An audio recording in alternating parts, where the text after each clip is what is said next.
इंद सद्वंदियाणं तिहुवणहित मधुर विसद्वक्काणं अंतातीत गुणाणं नमो जिणाणं जित भवाणं।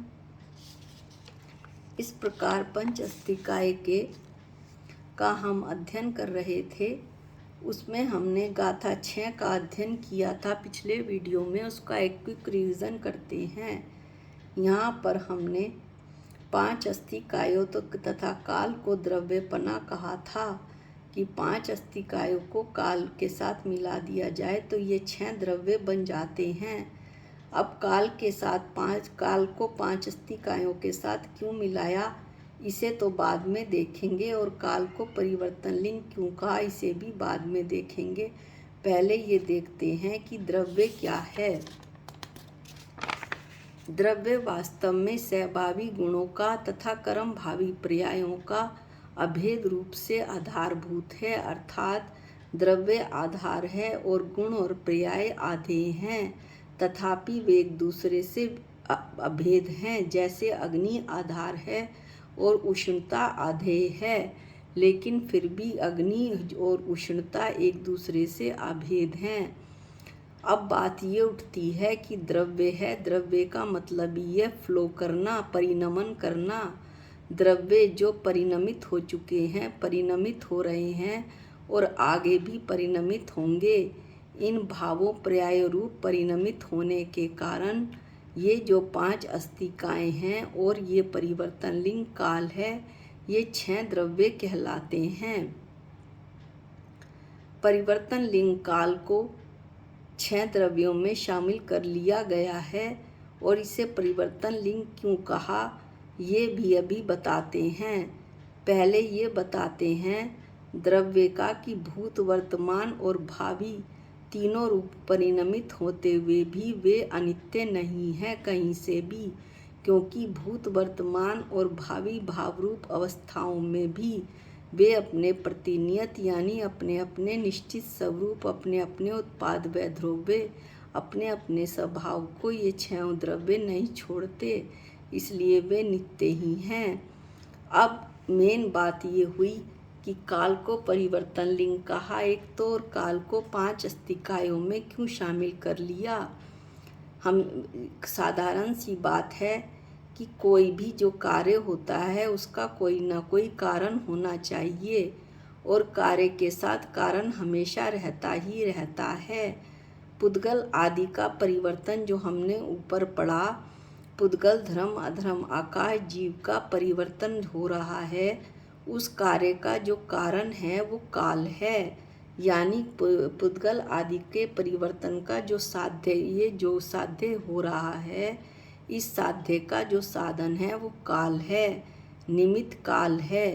पुद्गल, इस कारण से इसे पुद्गल, धर्म, अधर्म, आकाश, जीव के साथ काल को लिया गया, और जब काल को लिया गया तो ये 5 अस्तिकाएं 6 द्रव्य रूप परिवर्तित हो गए। साथ ही यह भी बात हुई कि ये जो पुद्गल आदि के परिवर्तन हो रहा है उसके द्वारा काल की अपनी पर्याय भी ज्ञात होती हैं, इसलिए इसका अस्तिकायों में समावेश करने हेतु इसे परिवर्तन लिंग कहा। ऐसा परिवर्तन लिंग इसे बताया। पुद्गल आदि का परिवर्तन होता है, और भी सुन लीजिए, पुद्गल आदि का परिवर्तन होता है तो उसका कोई निमित्त होना चाहिए।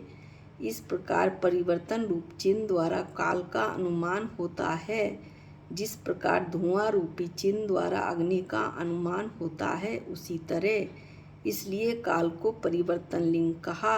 यद्यपि हमने इसे पहले वीडियो में पढ़ लिया था इससे पहले के, लेकिन एक बार फिर से पुनः पुद्गल आदि के परिवर्तन द्वारा काल की पर्याय भी ज्ञात होती हैं, जैसे सेकंड, मिनट, घंटा, 15 दिन, 6 महीने, 1 साल इत्यादि। इसलिए भी काल को परिवर्तन लिंग की संज्ञा दी गई। इस तरह से 5 अस्तिकायों के साथ काल को मिलाकर 6 द्रव्य कहना किसी भी प्रकार से अनुचित नहीं है। यहाँ पर गाथा 6 का रिवीजन पूरा हुआ। अब हम गाथा 7 लेते हैं। अन्योन्यम पविसंता देनता ओगास मणमणस्सा मेलंता विय नित्यम संग सभावम न विजहन्ति। अन्योन्यम पविसंता वे एक दूसरे में प्रवेश करते हैं। देनता ओगास एक दूसरे को अवकाश देते हैं। मणमणस्सा मेलता परस्पर एक दूसरे के साथ दूध और पानी की भांति मिल जाते हैं। विया तथापि नित्यम संग स्वभावम न विजहन्ति तथापि वे किसी भी प्रकार से सदा अपने अपने स्वभाव में रहते हैं और किसी भी तरह से अपने स्वभाव को नहीं छोड़ते हैं। ऐसा गाथा 7 में बताया हुआ गया है कि ये जो 6 द्रव्य हैं ये एक दूसरे के क्षेत्र में प्रवेश कर जाते हैं, एक दूसरे को रहने का स्थान देते हैं, आपस में दूध और पानी की भांति मिल जाते हैं, लेकिन अपने स्वभाव को नहीं छोड़ते हैं। टीका में आचार्य अमृतचंद बता रहे हैं कि 6 द्रव्यों को परस्पर अत्यंत संकर होने पर भी, यानी अत्यंत संकर यानी एक दूसरे में मिले हुए, एक दूसरे में मिश्रितपना होने पर भी वे प्रति 6 द्रव्य प्रतिनियत रहते हैं, अपने अपने निश्चित स्वरूप से हटते नहीं हैं, अपने अपने स्वरूप में रहते हैं। ऐसा बताया जा रहा है इस गाथा में। इसलिए अपने अपने स्वभाव से रहने के कारण च्युत नहीं होते हैं।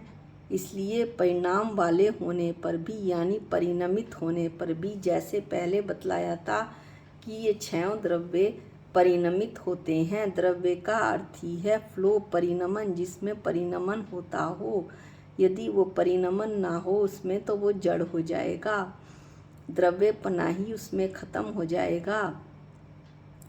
तो ये परिणमित होने पर भी ये नित्य हैं।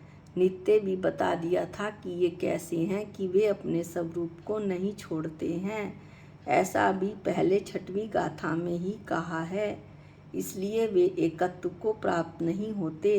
एकत्व को प्राप्त नहीं होते का क्या मतलब है कि एक रूप दूसरे रूप नहीं होता, जीव पुद्गल रूप नहीं होता और पुद्गल जीव रूप नहीं होता है। इसकी भी बात आगे बताई जा रही है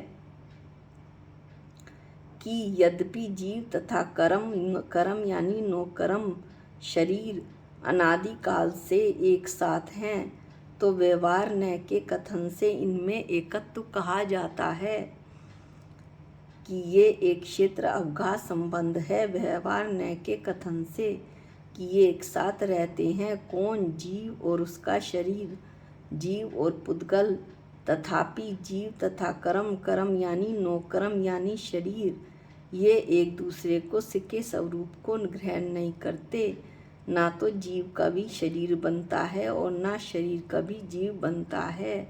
शरीर में होने वाली सभी क्रियाओं को जीव जानता है। यद्यपि मैं अज्ञानी जीव यह मानता हूँ कि मुझे बुखार हो गया है, मुझे ठंड लग गई है, मुझे जो है खांसी हो रही है, लेकिन मुझे ऐसा कुछ भी नहीं होता। मैं तो एक चेतन भगवान आत्मा हूँ, इसके अलावा मैं विश्व में कुछ भी नहीं हूँ। ये सब जो चीज़ें, जो बातें बताई जा रही हैं वो तो शरीर में होती हैं और शरीर में होने वाली इन सब बातों को मैं जानता हूँ। इस बात से इनकार नहीं किया जा सकता, क्योंकि मैं जानने देखने वाला हूँ। पुद्गल तो जड़ है, जानने देखने की क्रिया मैं करता हूँ। इसलिए मैं जान रहा हूँ कि मुझे बुखार है, मुझे जो खांसी हो रही है, तो मैं केवल जानता और देखता हूँ, इसके अलावा मैं कुछ कर ही नहीं सकता हूँ।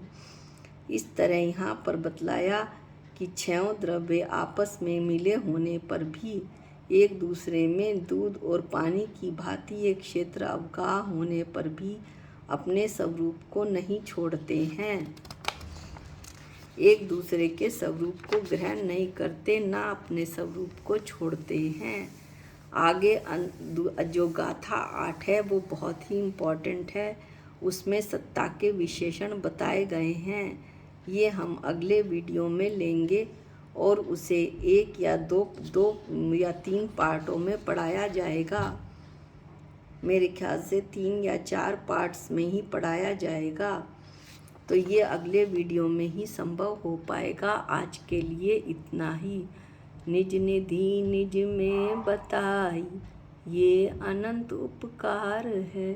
इसके लिए जिनवाणी माँ को वंदना शत बार है, वंदना शत बार है। सबको जय जिनेंद्र।